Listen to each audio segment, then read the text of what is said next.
Hello, guys, and welcome back to our series.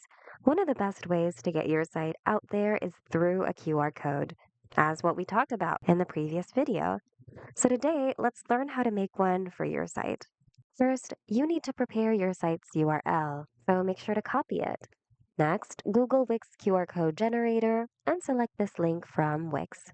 Here, scroll down and select URL. Then paste your website's URL over here. By the way, you'll see a preview of your code here on the right. Select your preferred size and choose your preferred colors.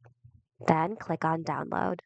Now, select what type of file you'd like to download it as. You can select PNG, SVG, or JPEG. It depends on you.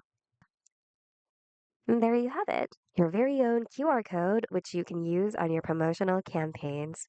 With just a quick scan, people will be able to easily visit your site. That's all for today, guys. Hope you found today's video of help.